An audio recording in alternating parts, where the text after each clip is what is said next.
Jerusalem.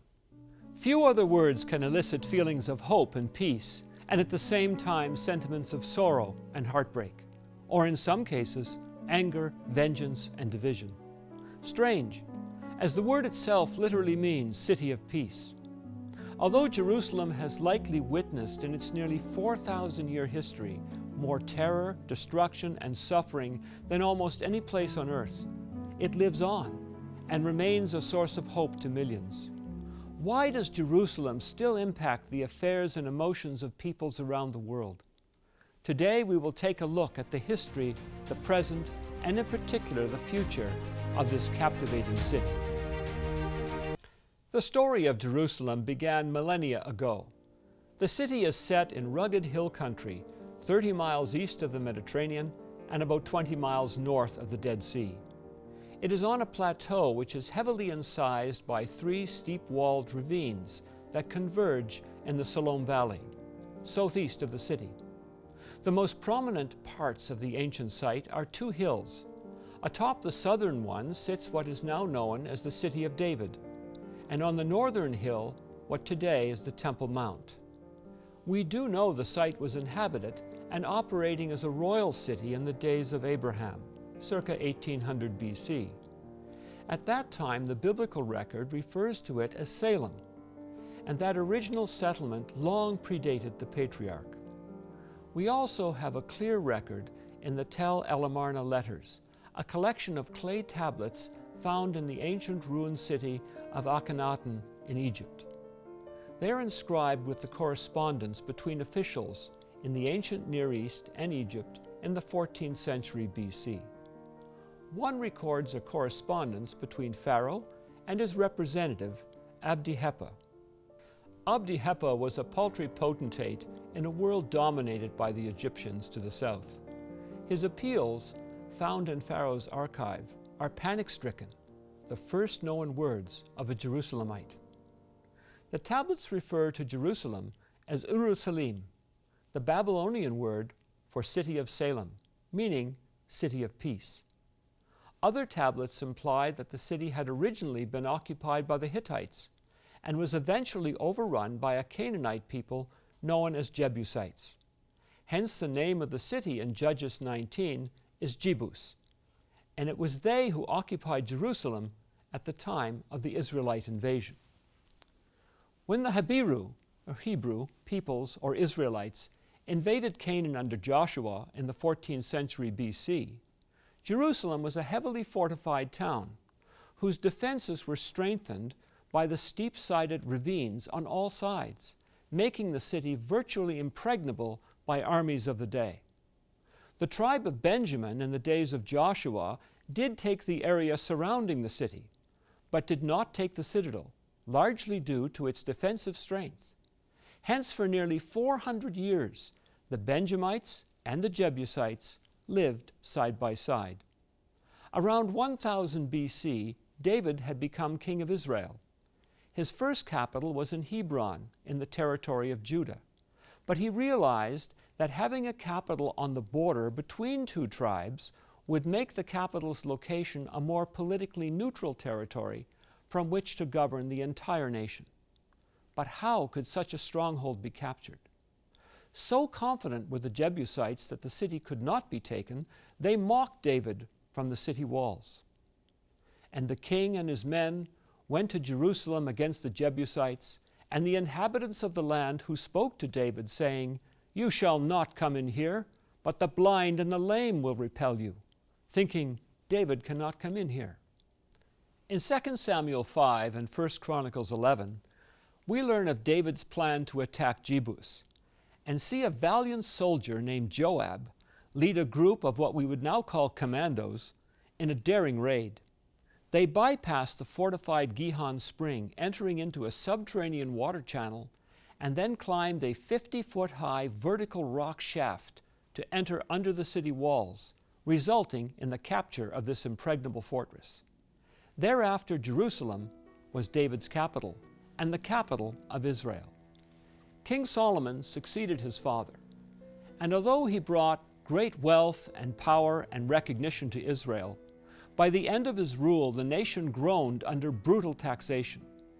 Solomon's son Rehoboam refused appeals to reform, and the nation was divided by civil war, with 10 tribes forming a northern kingdom called Israel, and Judah and Benjamin forming the southern kingdom of Judah about 922 BC. Jerusalem, with its glorious temple to God, remained the capital of the southern kingdom. The northern kingdom of Israel continued until conquered by Assyria in 721 BC. Some of the population of Israel fled, while many were taken into bitter captivity by the Assyrians. Judah remained for another 165 years before this now magnificent city of Jerusalem was absolutely destroyed by the forces of Babylon in 586 BC.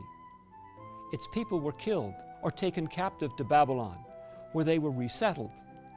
This seemed to be the end of this ancient city. Yet 70 years later, the new Persian rulers of the region opened the door for the Jews to rebuild it. In 536 BC, under the leadership of men like Ezra and Nehemiah, Jerusalem rose from the rubble, and a second temple was completed in 516 BC. Thus began another round of its turbulent history. Following the fall of the Persians, Alexander the Great granted great favor to Jerusalem, and the city flourished. Upon Alexander's death, the empire was divided among 4 generals. One of them, Ptolemy, ruled Egypt, and another, Seleucid, ruled initially from Babylon and then took much of the region north of Judea. These 2 divisions warred against one another, and Jerusalem was caught in between, suffering much until the rise of a great Jewish hero and commander, Judas Maccabeus, who between 167 and 160 BC defeated the Seleucids, and Jerusalem again became the capital of an independent state.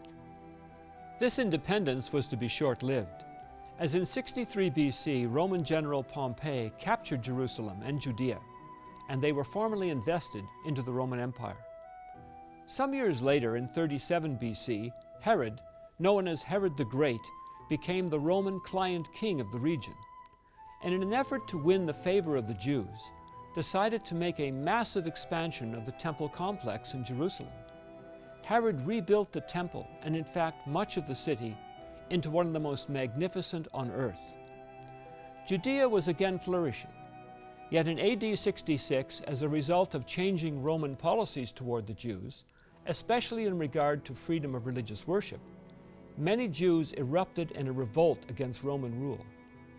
General Titus crushed the rebellion in AD 70, and the fortifications and the temple itself were destroyed. Many Jews were killed, enslaved, or scattered in the surrounding regions. The remaining Jews festered under Roman oppression, and in AD 132, under the brilliant command of Shimeon bar Kokhba, they launched another revolt, which for the Romans was much more serious than the first. The Roman army suffered terrible losses, but in the end the revolt was defeated.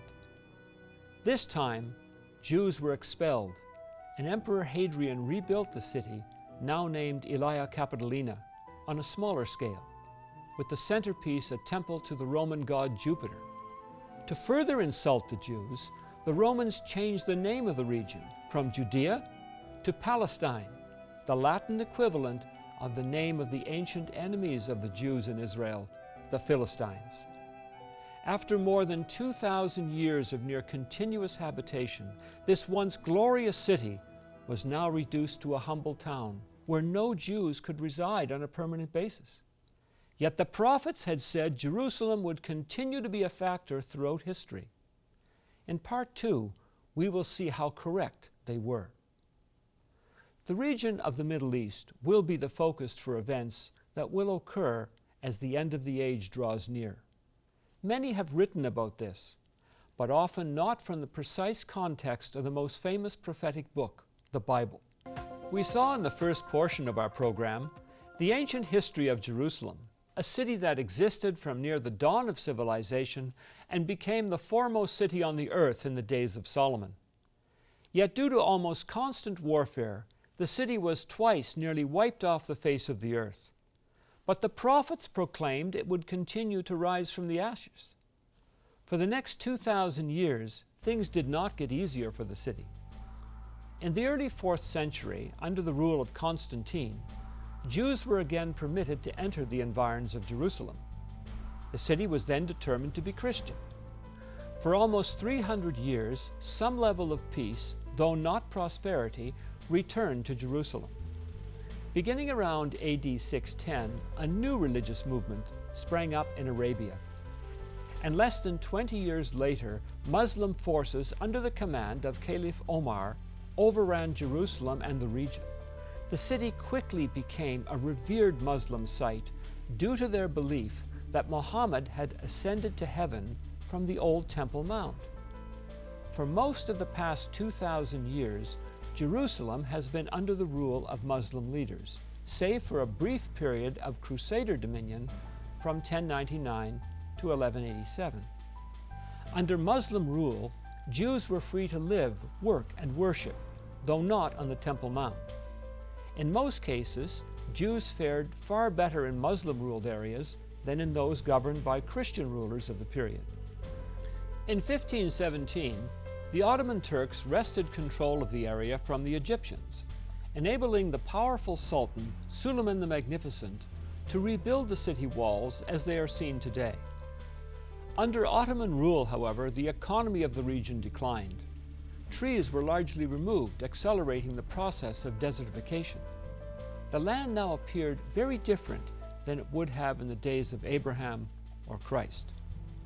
In World War I, Turkey aligned itself with Germany and Austria-Hungary, and as a result found itself in conflict with Allied forces led by British General Allenby. Allenby's forces conquered all of Palestine, including liberating Jerusalem on December 11, 1917. This was the first Christian conquest of the city since AD 1099.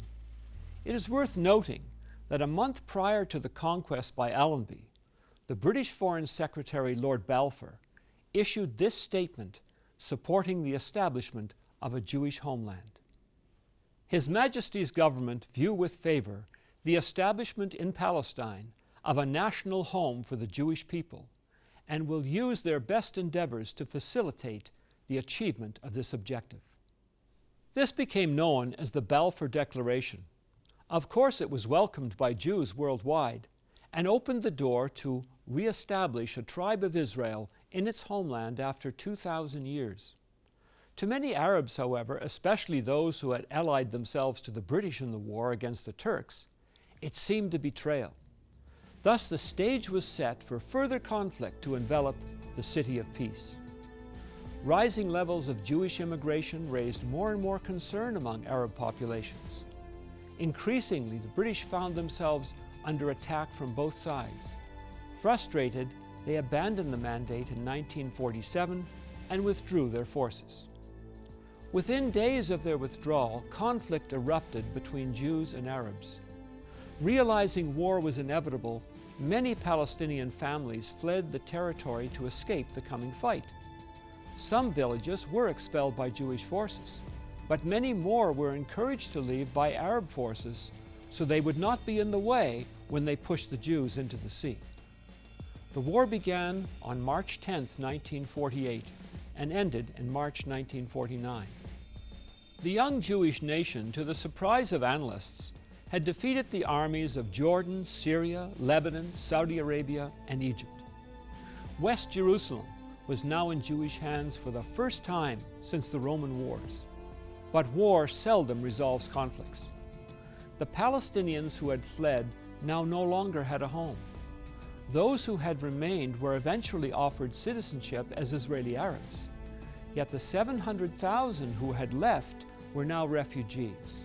The problem was made worse by the fact that Arab governments would not permit these refugees to come and settle in their territories and be eligible for their citizenship, as Israel did with Jews who were subsequently expelled from some Muslim lands.